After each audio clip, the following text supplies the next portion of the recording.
Nascida em 15 de novembro de 1934 em McLean, no Texas, Irene Garza era filha de Nicolás Garza, um imigrante mexicano, e Josefina Garza. O casal era proprietário de uma lavanderia na região e trabalhavam arduamente para sustentar Irene e sua irmã Yoshi, e com o tempo a lavanderia prosperou, permitindo que a família se mudasse para um bairro mais tranquilo.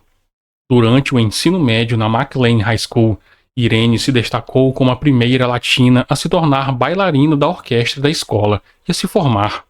Determinada a se destacar, Irene foi a primeira da família a ingressar na universidade.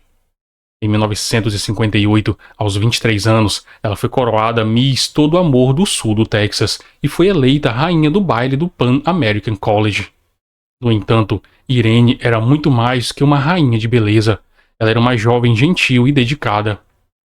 Após a formatura, tornou-se professora do segundo ano na Tiger Elementary School, uma escola situada na zona sul da cidade, onde muitos alunos eram de baixa renda. Frequentemente, ela usava seu próprio salário para comprar materiais para os estudantes que não podiam pagar. Apesar de ser adorada por todos, Irene era extremamente tímida, encontrando confiança ao se tornar secretária da Associação de Pais e Professores. Em seu tempo livre, dedicava-se à sua fé, sendo ativa no grupo católico Legião de Maria e participando da missa quase diariamente. Aos 25 anos, ela ainda morava com os pais, não por falta de recursos, mas porque queria cuidar deles.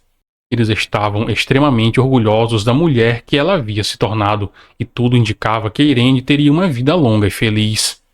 Contudo, em 16 de abril de 1960, o destino interveio de forma trágica. Era um sábado santo, e Irene informou aos pais que iria à missa da tarde na igreja do Sagrado Coração para se confessar. Vestindo uma saia azul estampada com flores e folhas, uma blusa marrom sem mangas, uma pequena bolsa de couro preta e sapatos brancos de salto, ela chegou à igreja pouco antes das 19 horas, atraindo olhares pela sua beleza. Naquele dia, ela foi vista viva pela última vez. Quando a noite caiu, Irene não retornou para casa. Seus pais, Nicolás e Josefina, inicialmente pensaram que ela poderia ter ficado na igreja para a Vigília Pascal, uma celebração da ressurreição de Cristo. Decidiram esperar algumas horas antes de se preocuparem, mas quando o relógio marcou 3 da manhã e ainda não havia notícias, correram para a delegacia para relatar o desaparecimento da filha, sem imaginar quanto tempo levaria a busca por respostas. A polícia deu início a uma busca intensa pelo Vale do Rio Grande, contando com o apoio de dezenas de voluntários. No entanto, o primeiro dia terminou sem nenhum resultado. Somente em 18 de abril, um grupo de pedestres encontrou um objeto que pertencia a Irene em um terreno: sua bolsa preta. Pouco depois, avistaram um sapato branco de salto ao lado da estrada. A esperança da família começou a diminuir. Encontrar seus pertences, mas não a própria Irene, não era um bom sinal. No dia seguinte, uma mulher ligou para a casa dos Garza, alegando ser Irene e afirmando que havia sido sequestrada e levada para um hotel perto de Hidalgo. No entanto, a polícia descobriu que era uma mentira. Outra pessoa disse a uma garçonete em Edinburgh que havia assassinado Irene, mas os agentes logo descobriram que era uma mentira de mau gosto feita por um homem bêbado. Com o passar do tempo, a ausência de Irene se tornava cada vez mais insuportável. Em 21 de abril, os piores temores se concretizaram. Um homem chamado W. Arnold avistou o que parecia ser um saco flutuando em um canal de irrigação. Ao se aproximar, percebeu algo muito mais terrível: o corpo de uma jovem. Ele imediatamente chamou a polícia, que se dirigiu ao local, situado no Texas, a vários quilômetros de onde os pertences de Irene haviam sido encontrados. Ao ver o corpo na água, não restaram dúvidas. Era Irene. Ela ainda usava as mesmas roupas do dia em que foi à missa, mas algo perturbador chamou a atenção. Sua blusa estava desabotoada e sua roupa íntima havia desaparecido. Os agentes suspeitaram do pior e a autópsia confirmou suas suspeitas. O exame revelou que a Irene havia sido golpeada com um objeto pontiagudo, resultando em hematomas nos 2 olhos e do lado direito do rosto. Ela foi abusada sexualmente enquanto estava inconsciente e morreu por asfixia. Os investigadores começaram a caçar o culpado, mas enfrentavam um problema. Qualquer evidência física que pudesse identificar o agressor, como cabelos, sangue ou DNA, parecia ter sido removida pelo tempo em que o corpo ficou no canal. Assim, a investigação se concentrou em interrogar todas as pessoas que poderiam ter visto Irene em suas últimas horas de vida, incluindo o padre com quem ela havia confessado. O padre John Bernard Fight era um jovem de 27 anos, recém-formado no seminário de San Antônio e prestes a ingressar na Igreja do Sagrado Coração. Em sua declaração aos policiais, ele negou qualquer envolvimento no caso, alegando sequer ter confessado Irene. Os agentes, convencidos de sua inocência, afinal de contas era um padre, prosseguiram entrevistando familiares, amigos e até ex-namorados da vítima, mas ninguém parecia ter qualquer informação relevante. A investigação tornou-se cada vez mais confusa. Em sua busca por respostas, os agentes interrogaram 500 pessoas em várias cidades do Texas, incluindo criminosos e abusadores conhecidos. 50 desses indivíduos foram submetidos a testes de polígrafo, mas nenhuma pista concreta surgiu. Uma recompensa de $500 foi oferecida por qualquer informação sobre a morte de Irene, e esse valor era o maior que qualquer outro já oferecido em casos de assassinato no Vale Rio Grande. Convertendo esse valor para os dias atuais, equivale a mais ou menos $5.000. Mesmo assim, os dias se passaram sem que qualquer avanço fosse feito, deixando a cidade em estado de choque. Um grupo de empresários do sul do Texas contribuíram com o aumento da recompensa para $1.000, mas ainda assim, o mistério persistia. 2 semanas após o início das investigações, surgiu uma possível pista. Os investigadores dragaram o canal próximo ao local onde o corpo de Irene foi encontrado e descobriram um projetor de slides verde no leito do rio. A polícia divulgou uma foto do objeto para a imprensa e 2 dias depois receberam uma resposta surpreendente. O padre John enviou uma nota manuscrita admitindo ser o proprietário do projetor. Além disso, ele revelou no bilhete que havia encontrado Irene na noite de seu desaparecimento, não no confessionário, mas na casa paroquial. Apesar dessa revelação, John insistiu que não sabia mais nada sobre o caso. Os agentes então decidiram entrevistar todos os membros da Igreja do Sagrado Coração. O padre Joseph revelou ter visto o padre John levar Irene para a casa paroquial para ouvir sua confissão, o que era algo fora do comum, já que na igreja tem um confessionário. Além disso, Joseph mencionou ter notado arranhões nas mãos e nos braços de John naquela noite, um detalhe que lhe chamou a atenção. Com essas novas informações, a polícia decidiu que o padre John precisava ser interrogado. Ao levá-lo para a delegacia, os detetives perceberam os arranhões nas mãos do padre. Quando questionado sobre isso, ele alegou ter uma explicação plausível.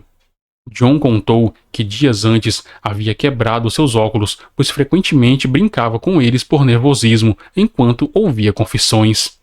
Ele afirmou ter ido até a casa paroquial da igreja para pegar um novo par de óculos, mas ao voltar, percebeu que estava sem a chave. Isso o obrigou a escalar a cerca e a parede de tijolos para acessar o segundo andar do prédio. Havia algo na declaração dele que não fazia sentido. Se ele tivesse escalado, os arranhões estariam na parte interna e não na externa de suas mãos e antebraços. Apesar de todas as evidências apontarem para um comportamento suspeito de John, os agentes informaram que ele havia passado nos testes de polígrafo e que não podiam vinculá-lo ao abuso ou ao crime envolvendo Irene. Em 22 de abril, o chefe de polícia local, Cint Mas, disse ao jornal Ocala Star Banner que simplesmente não havia nenhuma pista convincente no momento. 3 semanas depois, um novo fato inesperado surgiu no caso. Maria América Guerra, uma estudante de 20 anos, contatou a polícia para relatar um ataque que sofreu há cerca de 20 dias antes da morte de Irene, em outra igreja católica, a 16 quilômetros da Igreja do Sagrado Coração. Maria descreveu como um padre desconhecido a surpreendeu por trás, enquanto ela estava ajoelhada na grade de comunhão. O agressor tapou sua boca com um lenço e a derrubou, mas ela conseguiu mordê-lo fortemente nos dedos, sentindo o gosto de sangue em sua boca. O ataque foi interrompido quando Maria conseguiu fugir, deixando o padre em estado de choque. Esse relato trouxe novamente as suspeitas sobre o padre John. Os agentes mostraram a Maria uma série de fotos de homens usando roupas normais. Sem hesitar, ela apontou para John. O padre foi chamado pela polícia e admitiu que havia visitado um outro sacerdote naquela igreja no dia do ataque, mas negou ter agredido Maria. Os rumores sobre John só aumentavam e a igreja local estava insatisfeita. Os líderes tentaram convencer os cidadãos de que era impossível um padre estar envolvido em um crime tão violento. Como resultado, John foi transferido para um centro médico católico em St. Louis, no Missouri, longe dos olhos do público. Naquela época, membros da Igreja Católica acusados de crimes podiam se refugiar em igrejas ou mosteiros, vivendo no anonimato. Mas John não conseguiu se esconder por muito tempo. Em agosto de 1960, ele foi preso e acusado de tentativa de abuso de Maria América Guerra. No julgamento em 1961, o promotor distrital do condado de Hidalgo concluiu que as provas contra ele eram insuficientes para uma condenação. Para evitar outro julgamento, John se declarou culpado de um crime menor, agressão agravada, em 1962. Ele foi multado em $500, mas nunca foi preso. Sua posição na igreja parecia torná-lo intocável. Após esse julgamento, a igreja local decidiu transferi-lo para a abadia de Nossa Senhora da Santíssima Trindade, em um mosteiro no Missouri. Durante sua estadia no mosteiro, ficou evidente que o padre não tinha vocação para a vida monástica, pois se recusava a aceitar a ideia de passar o resto de seus dias naquele ambiente. No final de 1963, um superior concluiu que John estava pronto para voltar ao mundo exterior, e ele foi autorizado a se matricular como estudante de filosofia no Loyola College de Chicago. Em janeiro de 1964, John abandonou a universidade e mudou-se para James Spring, no Novo México. Lá, ele foi colocado em um mosteiro que acolhia padres com diversos problemas, desde o consumo de drogas até abuso íntimo. Durante os 7 anos que passou nesse local, John ascendeu ao cargo de supervisor do centro, ficando responsável por mais de 80 padres, incluindo o padre James Porter, que havia chegado ao centro após ser revelado que abusou de crianças na década de 1960. John permitiu que James trabalhasse em outra paróquia, mas posteriormente ele foi expulso e preso por agredir cerca de 100 crianças. Finalmente, em 1972, John abandonou a batina e iniciou uma nova vida em Phoenix, Arizona, onde se casou, teve 3 filhos e vários netos. Ele continuou a trabalhar em diversas organizações de caridade, como a Sociedade de São Vicente de Paulo, sempre com o apoio da igreja. Enquanto isso, a família de Irene continuava a clamar por justiça pelo crime cometido contra a jovem, mas suas vozes não eram ouvidas. Nicolás e Josefina morreram sem saber que 42 anos depois o caso teria uma reviravolta inesperada. Em 2002, o chefe de polícia de McLean, Victor Rodrigues, reabriu o caso e designou o agente Rudy Jaramillo para liderar a nova investigação. Em agosto do mesmo ano, o examinador de polígrafo que havia testado o então padre John em 1960 revelou que os resultados daquele teste eram questionáveis. O resultado inicial afirmava que o padre havia passado no teste, mas depois foi alterado para indicar que os resultados eram inconclusivos, uma informação que foi ocultada na época. A grande virada do caso ocorreu em 21 de novembro daquele ano, quando Dale Tessen, um padre de Oklahoma, escreveu uma carta à polícia alegando saber algo sobre um crime e que não conseguia mais manter o silêncio. Ele revelou que em abril de 1960 foi designado no mosteiro para aconselhar um jovem padre. Durante a confissão, esse jovem admitiu ter atacado e assassinado uma mulher. Esse padre relatou que John descreveu a ele que após a jovem fazer sua confissão na reitoria, ele a levou à força para o porão, cujas paredes grossas impossibilitavam que qualquer som fosse ouvido do lado de fora. A garota tentou resistir, gritando e arranhando o padre, mas foi em vão. John a amarrou, a amordaçou, a agrediu sexualmente e a deixou ali. Em seguida, ele saiu para continuar ouvindo outras confissões de outros fiéis, como se nada tivesse acontecido. Após cumprir suas obrigações religiosas, John retornou ao porão, pegou a moça, levou-a para a casa paroquial, colocou-a na banheira, ainda amordaçada, e envolveu sua cabeça com um plástico. A mulher implorou por ajuda, mas o padre apenas fechou a porta e saiu. Quando retornou, ela já estava morta. Ele então se desfez do corpo, jogando-o em um canal de irrigação. Apesar da confissão incriminatória, havia 2 problemas. John não mencionou o nome da vítima, a data exata ou a cidade onde o crime ocorreu. Além disso, Dale acreditava que não deveria denunciar John, pois seu papel era aconselhá-lo. Contudo, o peso da consciência o perseguiu por 42 anos, até que finalmente decidiu procurar a polícia. Victor Rodrigues ficou atônito ao ler a carta. Ele rapidamente buscou outros membros da igreja dispostos a testemunhar e encontrou o padre Joseph O'Brien, que havia sido pároco da Igreja do Sagrado Coração e, na época, notificado a polícia sobre os ferimentos nos pulsos e antebraços de John. Joseph estava disposto a falar. Ele revelou que, na época, John confessou a ele ser o culpado pelo assassinato de Irene, descrevendo que a escondeu em uma banheira, onde ela morreu sufocada. O relato de O'Brien coincidia com a declaração do padre Dale. Com esses 2 testemunhos, parecia que o ex-padre finalmente enfrentaria um julgamento. Porém, a lei novamente estava a seu favor. René Guerra, promotor distrital de Hidalgo, não deu validade aos testemunhos do padre Joseph e do padre Dale, alegando que o padre sofria de demência devido à idade avançada. O promotor mostrou-se relutante em reabrir o caso, afirmando que a investigação policial inicial foi mal conduzida e que não havia provas físicas. No entanto, sob pressão pública, ele levou o caso a um grande júri, mas não convocou John nem os outros 2 religiosos para depor pessoalmente.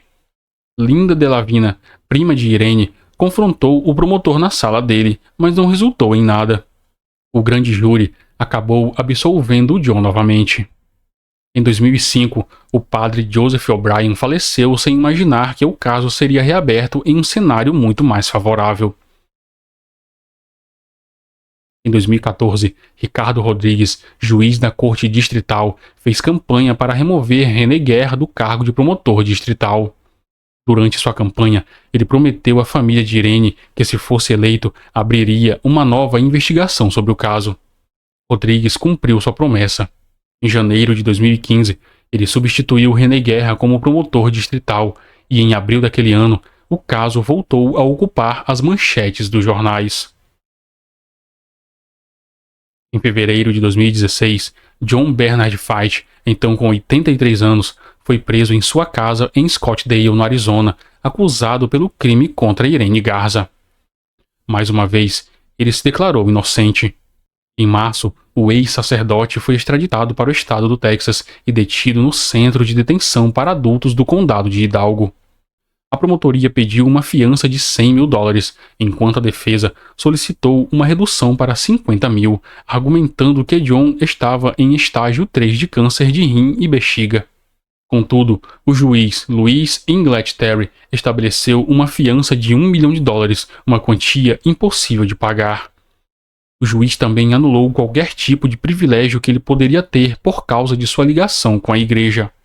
Ainda em março, o padre Dale Tessen testemunhou contra John em uma declaração gravada, permitida pela lei do Texas, devido à idade avançada do testemunho e ao conhecimento exclusivo do caso. Em seu depoimento, o padre chorou, lamentando não ter falado antes. Em abril de 2017, a defesa de John solicitou a mudança do local de julgamento, alegando que o seu cliente não teria um julgamento justo e imparcial no Texas. Eles apresentaram um documento de 700 páginas, tentando provar que os repórteres já haviam rotulado seu cliente como assassino. Em 24 de maio, o juiz Inglaterry ouviu os argumentos de ambos os lados. Em 7 de junho, ele negou o pedido, explicando que não havia evidências suficientes de intimidação contra John na comunidade de Hidalgo.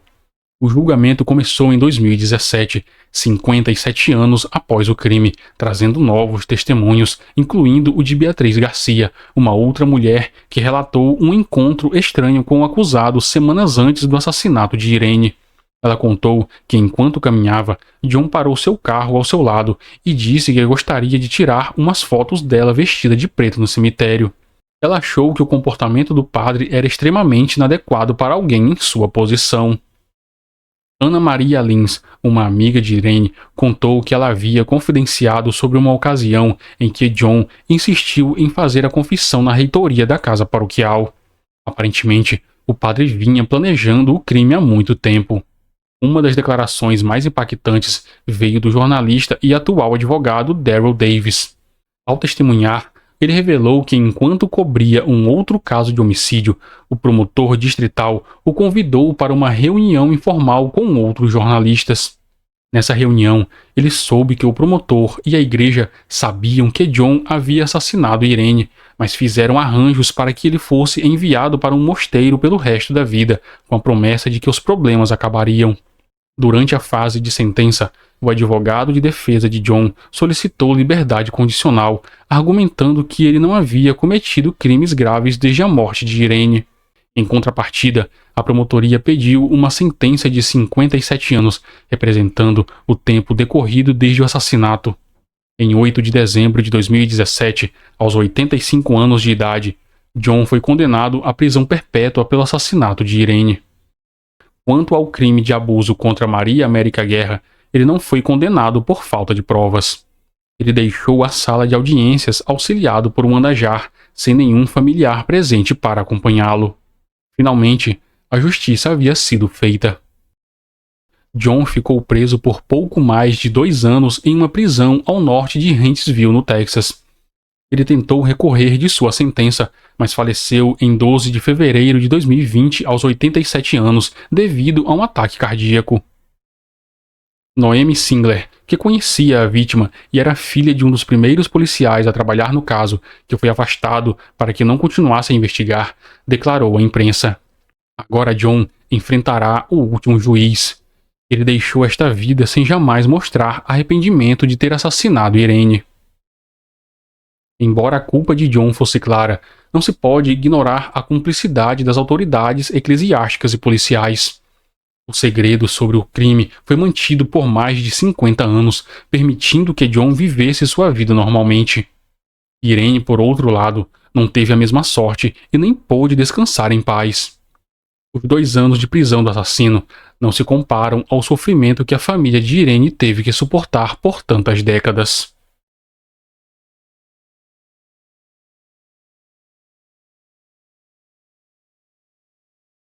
Brianna Zunino Dennison nasceu em 29 de março de 1988, em Reno, Nevada, sendo a primeira filha de Bridget Sunning e Jeff Dennison.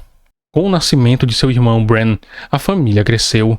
A infância de Brianna foi marcada por uma criação com fortes valores que a transformaram em uma pessoa gentil e sempre disposta a ajudar os outros. Ela também possuía um amor especial pelos animais, especialmente por seu cachorro Ozzy. Aos 6 anos, Brianna enfrentou uma perda devastadora, a morte de seu pai. Com o apoio de seus entes queridos e terapia, ela conseguiu superar a dor.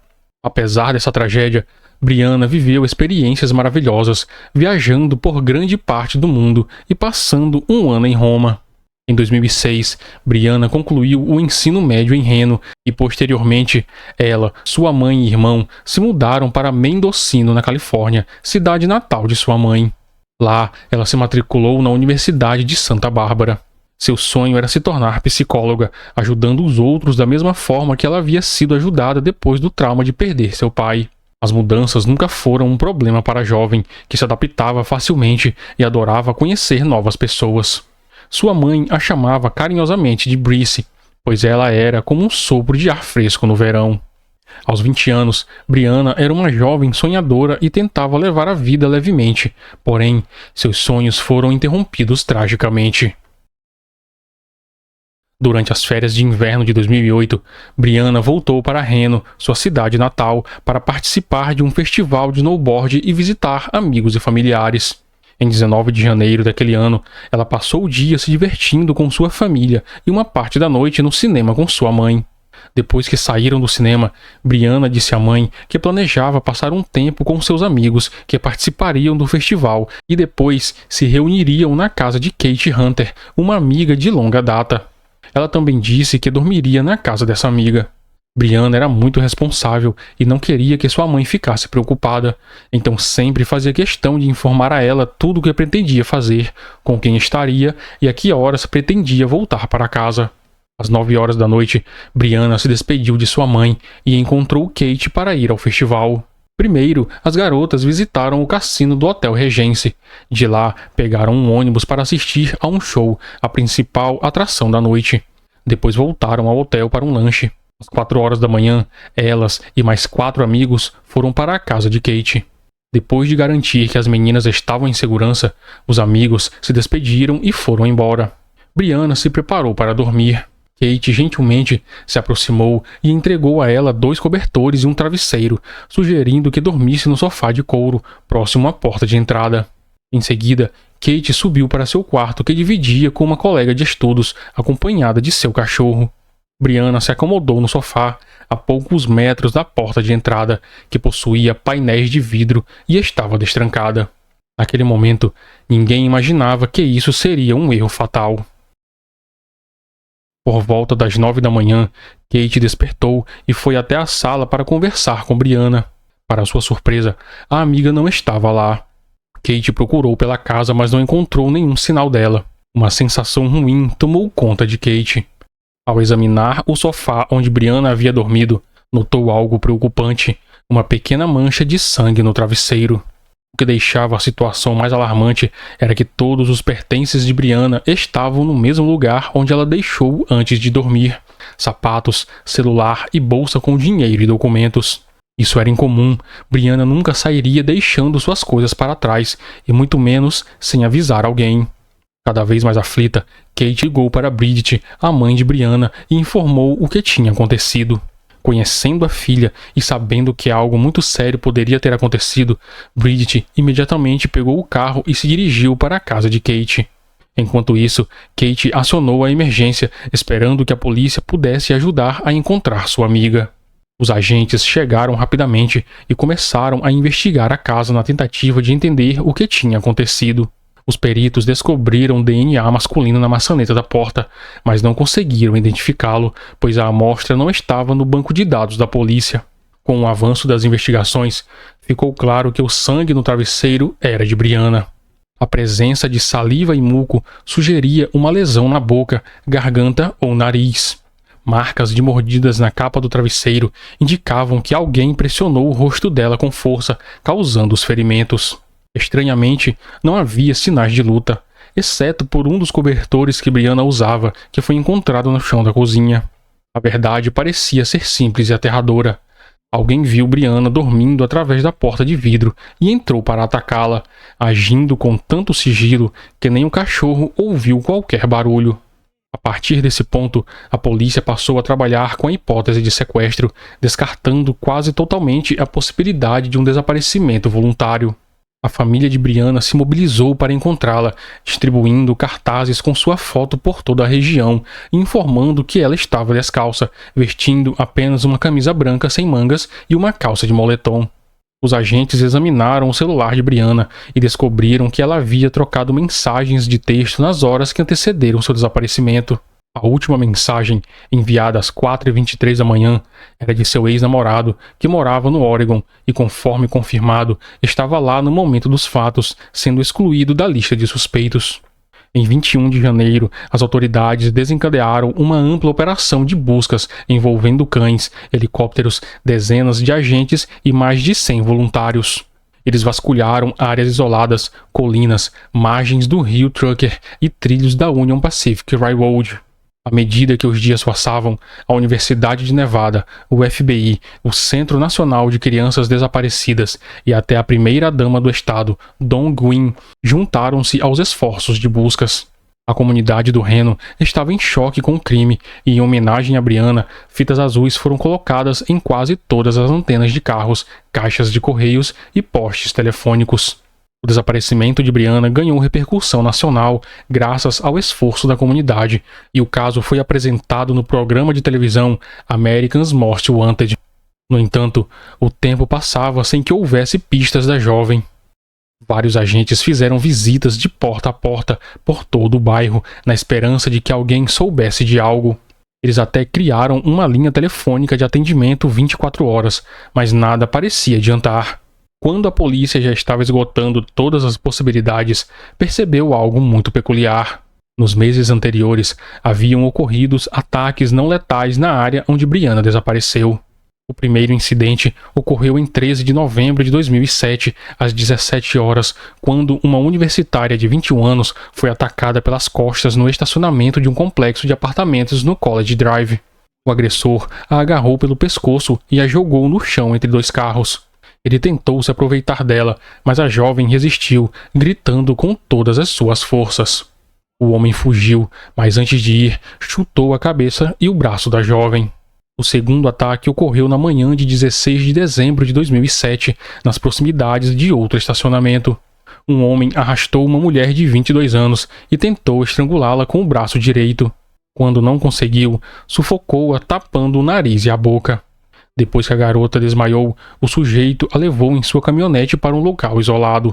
Lá, a jovem acordou com um homem em cima dela, a abusando sexualmente.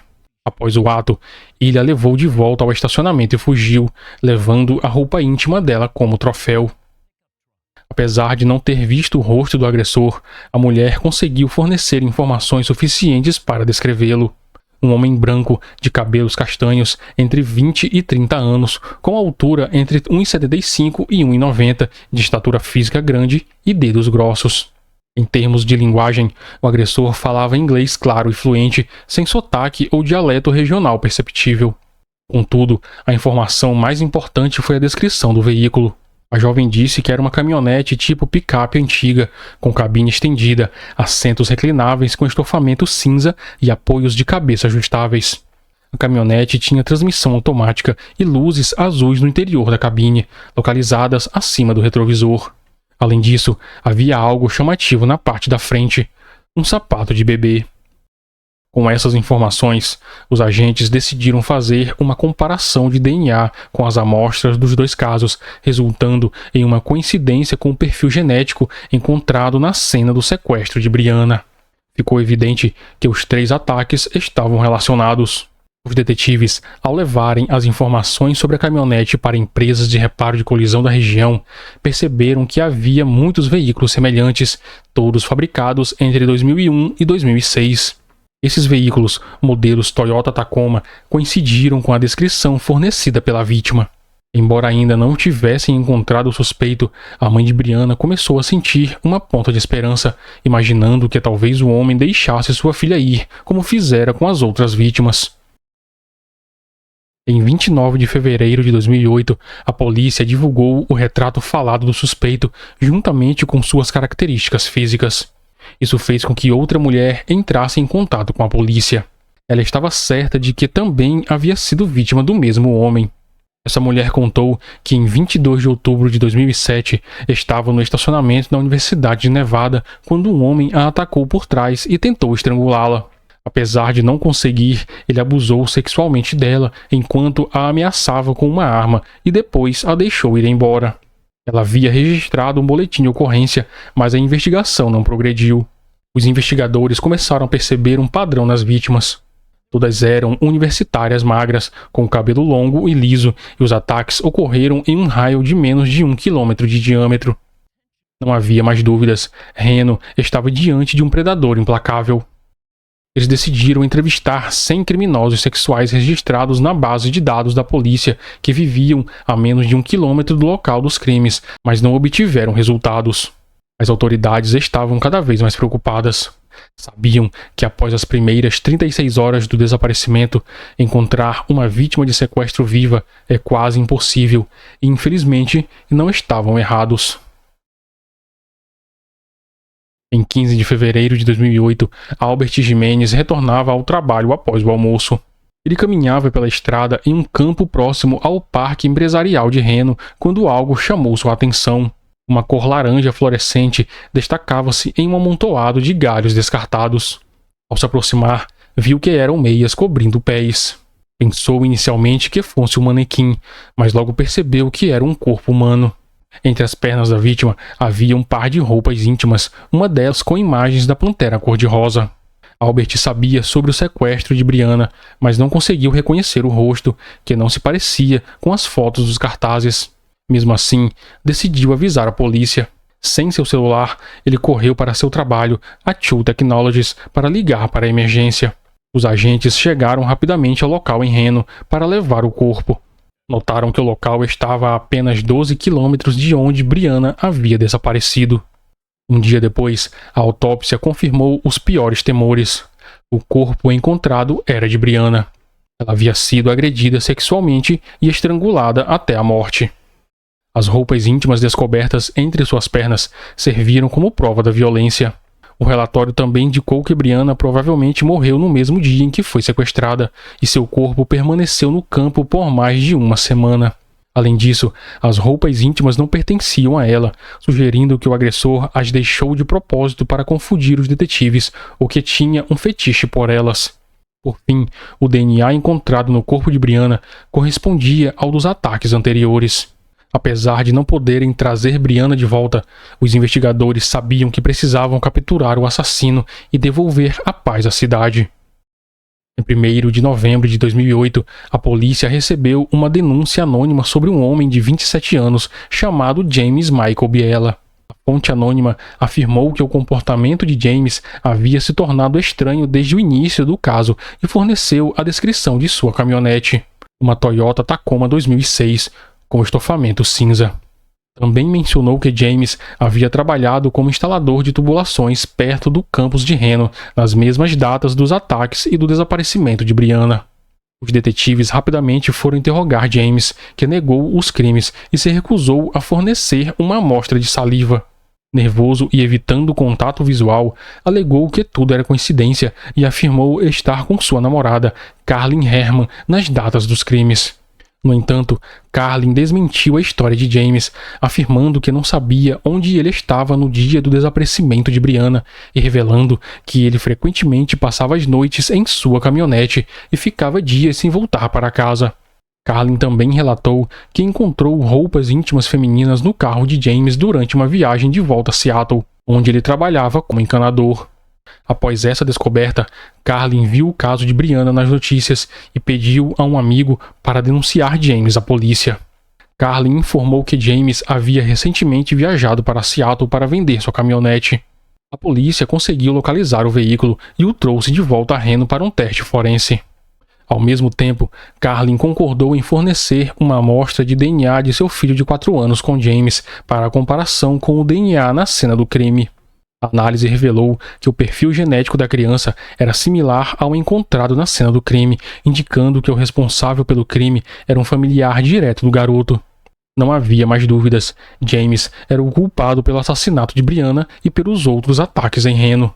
Enquanto preparavam a documentação para sua prisão, os investigadores decidiram se aprofundar na história de vida de James. James Michael Biela nasceu em Chicago em 29 de junho de 1981 e mudou-se com sua família para o Reno aos 9 anos de idade. Sua infância foi marcada pelo abuso constante de seu pai alcoólatra, que frequentemente agredia sua mãe enquanto James observava, escondido em um canto. Esses traumas moldaram sua personalidade rebelde e agressiva, que ele canalizava nas aulas de artes marciais. Apesar de sua natureza divertida e sociável, essa dualidade o transformou em uma pessoa manipuladora. Após concluir o ensino médio, James se alistou na Marinha e alcançou o posto de cabo. No entanto, em 2001, foi expulso devido ao uso de drogas. Alguns meses depois, retornou a Reno, onde foi preso por ameaçar o vizinho de uma ex-namorada com uma faca enquanto estava embriagado. Apesar de não ter sido condenado, recebeu uma ordem de restrição e a obrigação de frequentar sessões de alcoólicos anônimos. Como se tratava de um crime menor, suas impressões digitais não foram registradas, nem seu DNA coletado. Após frequentar as sessões do AA, James reintegrou-se à sociedade, conheceu Carlin, com quem teve um relacionamento, e assumiu o papel de pai para seu filho. Embora nunca levantasse suspeitas sobre sua verdadeira natureza, suas perversões e obsessões por mulheres persistiram. Em 25 de fevereiro de 2008, a polícia de Reno obteve um mandado de prisão para James. Ele foi detido enquanto deixava seu filho no centro infantil Stepping Stones, em Reno.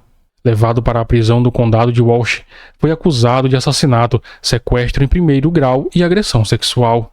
Com James sob custódia, os investigadores obtiveram um mandado judicial para coletar seu DNA.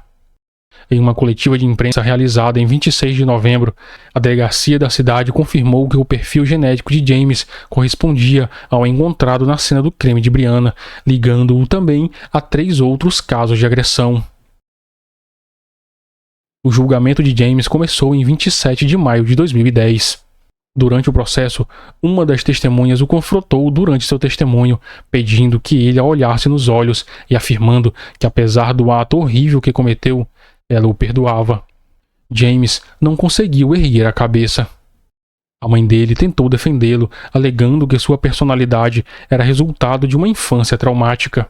Seus advogados utilizaram esse testemunho, juntamente com o fato de que ele era um membro produtivo da sociedade antes dos crimes e um prisioneiro exemplar, na tentativa de reduzir sua pena. No entanto, o júri rejeitou esses argumentos.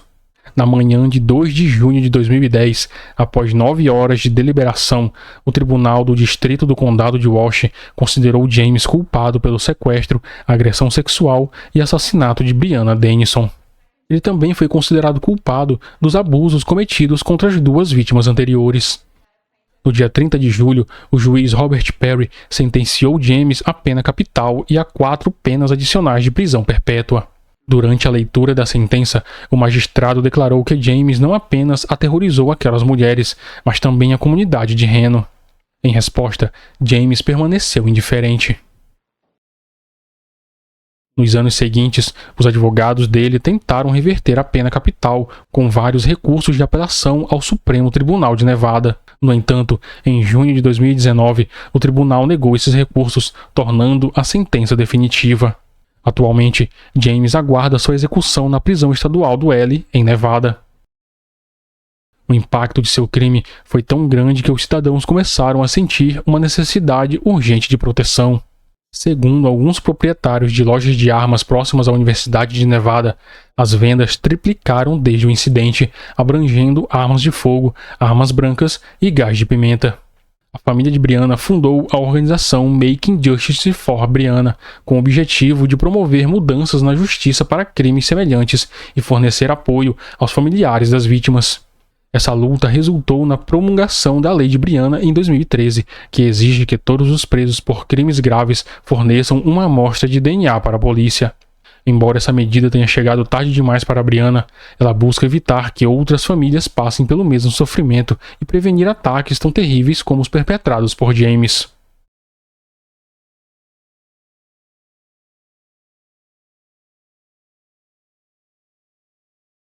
Alison Pamela Bonilla Vasquez nasceu em 7 de novembro de 2001, na cidade de Cartago, na Costa Rica. Quando era pequena, seus pais se divorciaram e ela foi morar com sua mãe, Yendri Vasquez. Elas se mudaram para a urbanização Florencio de Castillo, em Ujarás, no distrito de Caxi, no município de Cantão do Paraíso. Apesar das dificuldades financeiras, Alison nunca passou necessidades e cresceu em um ambiente saudável, tornando-se uma jovem extremamente sociável, simpática e atenciosa. Todas as pessoas que a conheciam a adoravam. Ela e sua mãe tinham uma relação muito próxima, quase como amigas, e Alison a ajudava no salão de beleza onde trabalhava como manicure. Aos 19 anos, Alison levava uma vida tranquila. Estudava no Liceu Henriques, uma escola noturna a alguns quilômetros de sua casa. Era comum os jovens da região frequentarem escolas distantes e caminharem pelas ruas. A garota passava a maior parte do tempo com Harold Segura, seu namorado. Seus dias eram divididos entre a escola, a casa do namorado e encontros com amigos e familiares. Contudo, em 4 de março de 2020, essa rotina foi abruptamente interrompida. Às 17h15 daquele dia, Alison saiu de casa vestindo jeans azul, uma blusa branca e amarela e tênis claros. Pegou o ônibus em Ujarás para ir ao liceu, percorrendo os 5,5 km até a escola com uma amiga. Chegaram por volta das 18 horas, mas descobriram que as aulas haviam sido canceladas. Alison se despediu da amiga e decidiu visitar sua tia que morava ali perto. Ao chegar lá, não encontrou ninguém em casa, então foi até a casa do namorado, onde conversou com a sogra até Harold chegar. Passaram um tempo juntos, até que Harold precisou sair para cumprir um compromisso. Percebendo que já estava escurecendo, Alison decidiu voltar para casa sozinha, sem esperar para se despedir dele. Eram 20 horas quando a garota começou sua caminhada até a parada de ônibus que a levaria de volta para Florencio del Castillo. Cerca de 10 minutos após embarcar, ela recebeu uma mensagem de Harold, que, preocupado, sugeriu que ela esperasse por ele para voltarem juntos. No entanto, Alison desceu na parada mais próxima de sua casa, 40 minutos depois, enfrentando um longo trajeto a pé. A rua estava deserta, iluminada apenas por alguns postes, o que a deixou um pouco assustada. Determinada, ela decidiu caminhar o percurso de um pouco mais de 1 quilômetro que restava até sua casa, enviando uma mensagem para sua mãe, pedindo que a encontrasse em uma ponte a cerca de 500 metros de sua residência. Yendre, sua mãe, concordou prontamente e saiu de casa para encontrar com sua filha no meio do caminho. Enquanto caminhava, Alison notou 2 homens de aparência suspeita seguindo na mesma direção. Acelerando o passo, ela mandou uma mensagem para Harold. Eu estava no ônibus, acabei de descer, tem uns caras meio suspeitos atrás de mim. Vou andar mais rápido porque estou com medo. Harold ficou preocupado e sugeriu que ela pegasse um táxi, oferecendo-se para pagar a corrida, mas Alison recusou, insistindo que estava quase no ponto de encontro com sua mãe. Os homens, percebendo a mudança de ritmo da garota, começaram a andar mais rápido, aparentando querer alcançá-la, e ao que parece, eles conseguiram. Quando Yendre chegou à ponte, não encontrou sinal de sua filha. Tentou ligar para Alison várias vezes, mas não obteve resposta. Com o coração apertado, voltou para casa na esperança de encontrá-la lá, mas a casa estava vazia. A última conexão de Alison no celular foi às 20h40, e Yendre, cada vez mais desesperada, decidiu notificar a polícia sobre o desaparecimento da filha. No dia seguinte, a denúncia foi formalizada e a polícia começou a busca por pistas que levassem a Alison. A primeira pista veio de uma câmera de segurança próxima à ponte que mostrava a jovem caminhando em direção à sua casa às 20h47. Em determinado momento, ela acelerou o passo e desapareceu na escuridão. Depois disso, não foi possível acompanhá-la nas imagens por causa da escuridão e não havia mais sinal dela. A busca ganhou reforço do Instituto de Investigação Judicial e do Ministério de Segurança Pública. Eles vasculharam diversas áreas próximas, incluindo o Lago Caxi e a represa hidroelétrica de mesmo nome. O desaparecimento de Alison mobilizou os moradores locais, que decidiram ajudar as autoridades. Durante as buscas nas proximidades da casa de Alison, encontraram um par de óculos no chão. Isso era estranho, pois a área havia sido revistada no dia anterior sem nenhum sinal da jovem. Parecia que alguém estava tentando despistar a polícia. Em 8 de março, no 4º dia de buscas pela jovem, mais de 200 pessoas se juntaram à tarefa, fazendo buscas em locais como as falésias do Farjado, na comunidade de Uracha do Paraíso, na estrada entre Caxi e Tucurique. Enquanto isso, pessoas treinadas em rastreamento aquático percorreram o lago da barragem em Caxi em caiaques. As buscas, que foram concluídas no mesmo dia, às 13h23, não tiveram um resultado satisfatório. Não havia sinais da jovem desaparecida. Da mesma forma, foram revistadas plantações e pastagens nas comunidades de Ujarás e Caxi. No dia 11 de março, um dos moradores do povoado dirigiu-se à delegacia para relatar algo suspeito que havia testemunhado no dia do desaparecimento de Alison. Por volta das 23h30, ele avistou a garota passando rapidamente por uma rua próxima à ponte. Um carro BMW de cor vinho estava estacionado e começou a segui-la, acelerando cada vez mais. O veículo parou em frente a Alison e ela conversou por alguns momentos com o motorista antes de entrar no carro. Em seguida, o veículo partiu em alta velocidade. Com essa informação, a polícia iniciou uma investigação para localizar esse carro. Eles inspecionaram todas as casas próximas à residência de Allison e no dia 25 de março encontraram a BMW em uma das casas. 4 dias depois, em 29 de março, o Instituto de Investigação Judicial anunciou que o veículo havia sido apreendido para testes de DNA.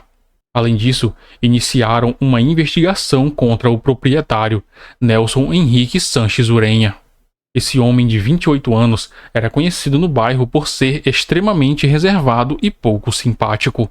Os moradores comentavam que ele vinha de uma família peculiar, sobre a qual também se sabia pouco. Alguns o chamavam de Suquia e havia rumores de que ele tinha conexões com gangues locais. Enquanto a polícia procurava evidências para prender o principal suspeito do desaparecimento de Allison, um fato significativo ocorreu. Em 4 de abril, um trabalhador de uma fazenda nas proximidades encontrou a carteira de identidade da garota, o segundo objeto pertencente a ela a surgir misteriosamente. As buscas continuaram e os agentes acreditavam estar cada vez mais perto de descobrir o paradeiro da jovem. No dia 17 de abril, as autoridades confirmaram ter encontrado indícios importantes sobre o desaparecimento de Allison no veículo apreendido, mas não divulgaram detalhes. Em 1º de maio, a Cruz Vermelha costarriquenha uniu-se aos esforços de busca. Apesar do aumento no número de pessoas na equipe, o paradeiro de Allison continuava desconhecido. Nos meses seguintes, a polícia concentrou-se em investigar Sanches Urenha e reunir provas suficientes para incriminá-lo. Finalmente, em 2 de setembro, o Instituto de Investigação Judicial ordenou sua captura. No mesmo dia, Sanches foi preso sem resistência. 24 horas depois, as autoridades revelaram que vestígios de sangue encontrados no porta-malas do veículo apreendido foram comparados com amostras de DNA da família de Allison, confirmando sua identidade. Não restavam dúvidas de que o homem havia agredido a jovem dentro de seu carro. No dia seguinte, Sanches percebeu que não havia mais como escapar. Ele sabia que era hora de confessar seu crime. Procurou seu advogado e se dispôs a colaborar com a polícia, reconstituindo os fatos. Ele relatou que em 4 de março de 2020, enquanto dirigia, viu Allison caminhando apressadamente pela rua. Sanches ofereceu-lhe uma carona, alegando que já era tarde e que os dois desconhecidos nas proximidades não pareciam confiáveis. Allison, confiando em sua boa-fé, aceitou a carona. No entanto, uma vez dentro do carro, ele a atacou e a forçou a entrar no porta-malas. Depois, levou a jovem até uma propriedade de café, situada a 200 metros ao norte do Parque Recreativo Chargá. Ali, ele a forçou a sair do veículo que a conduziu até um local isolado, a 150 metros de entrada da propriedade, onde ninguém podia ouvi-los. Longe de qualquer ajuda, Sanches deu um soco em Allison, causando um ferimento que a deixou inconsciente. Em seguida, ele a violentou sexualmente. Após o ato brutal, carregou o corpo de Allison de volta ao carro, amarrou suas mãos com um pedaço de pano e fita adesiva e a colocou novamente no porta-malas. Sanches dirigiu até um lixão clandestino em San Jerônimo de Caxi.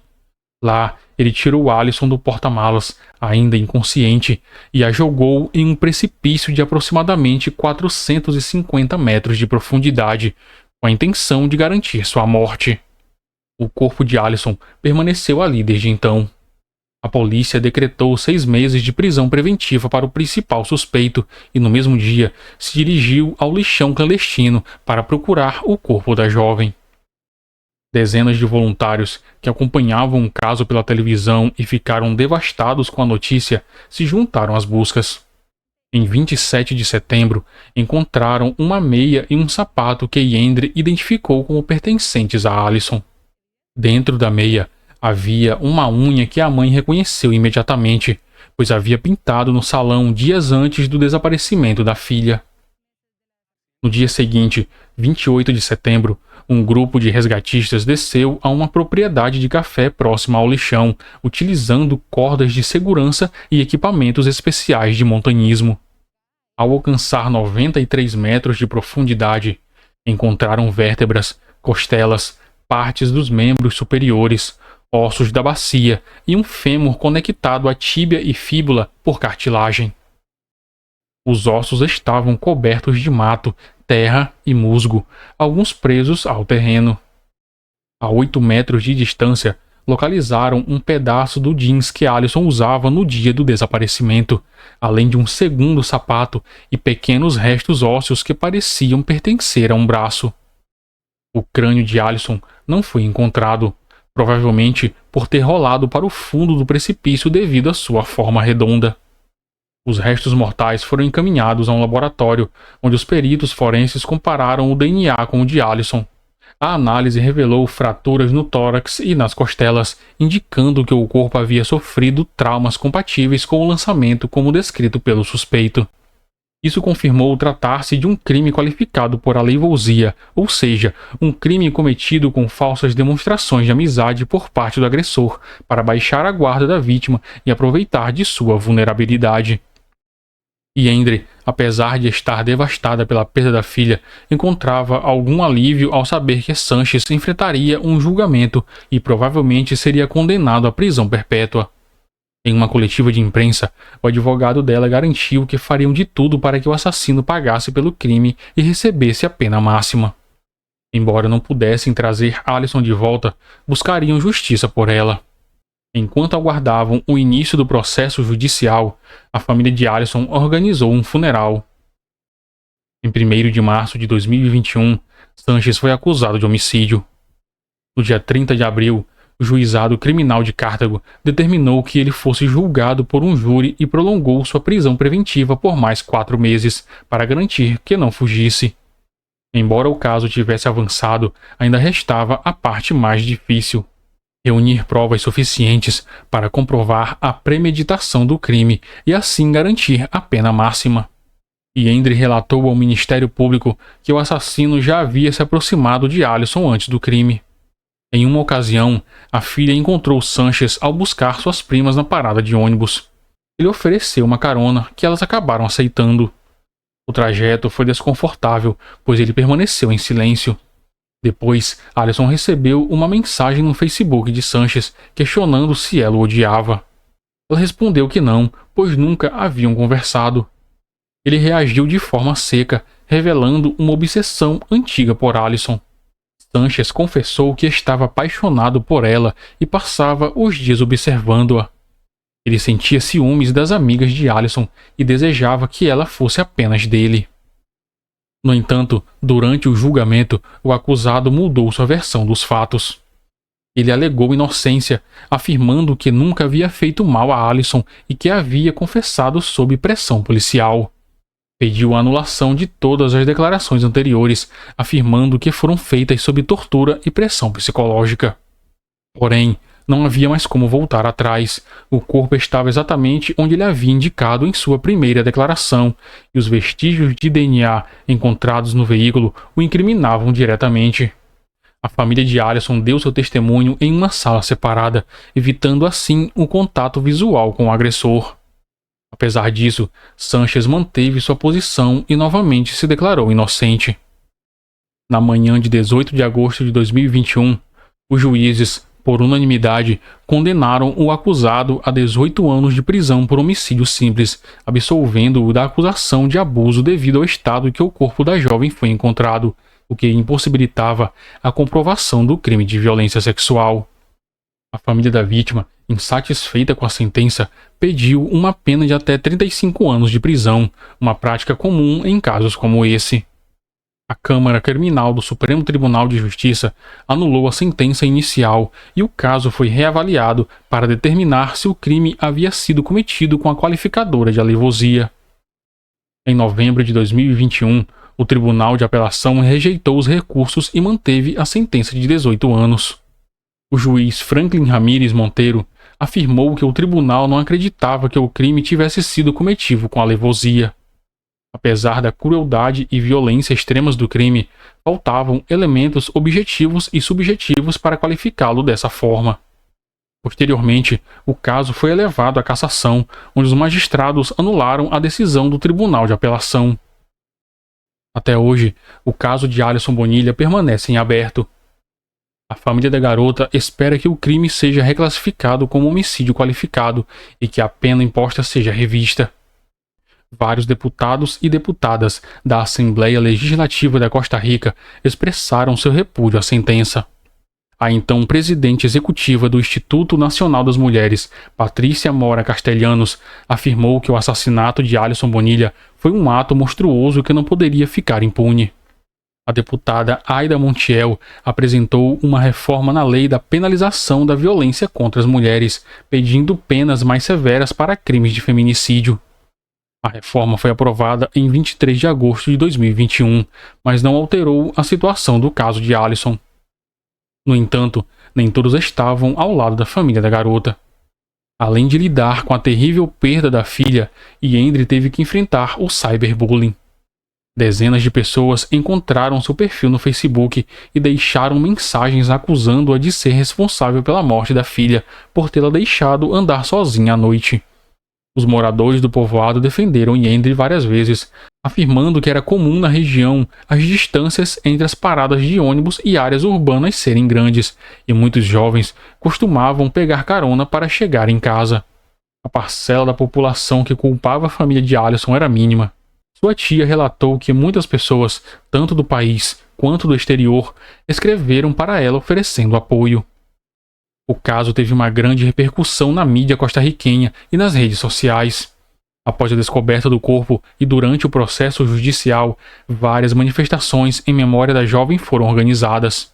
Esse caso se juntou ao de outras mulheres que perderam suas vidas em circunstâncias semelhantes, como Maria Luísa Codenho, uma médica anestesista encontrada morta em um quarto de hotel, e Luana Valéria Salazar, uma jovem de 23 anos, assassinada com 7 facadas. O apoio nas redes sociais e nas mobilizações foi um grande alento para a família de Alysson, embora a ferida ainda esteja aberta. O namorado da garota concedeu várias entrevistas, onde expressou sua profunda indignação com o ocorrido. Ele contou que a jovem tinha muitos sonhos e objetivos e que Sánchez Ureña havia tirado tudo dela. No entanto, ele também compartilhou a felicidade de ter passado 1 ano e 10 meses ao lado dela, dizendo que Alysson sempre será seu anjo, a melhor amiga e a companheira de vida que ele poderia ter tido. Apesar das dúvidas sobre a sentença do acusado, as investigações do caso foram encerradas, mas algumas dúvidas ainda persistem. O advogado da família de Alysson levantou questões sobre a possibilidade de Sánchez ter levado o corpo da jovem até o fundo do lixão sem ajuda. Outro enigma é a identidade dos homens que a perseguiram no dia do seu desaparecimento. Por que Alysson aceitou entrar no carro do seu ex-vizinho? Desde que o áudio que Alysson enviou para seu namorado viralizou, todos se perguntam se esses 2 homens tinham alguma relação com o macabro plano de Sánchez. Mesmo que não estivessem envolvidos, por que perseguiram a jovem à noite? O julgamento desse caso terminou rapidamente, com uma condenação que deixou a família insatisfeita.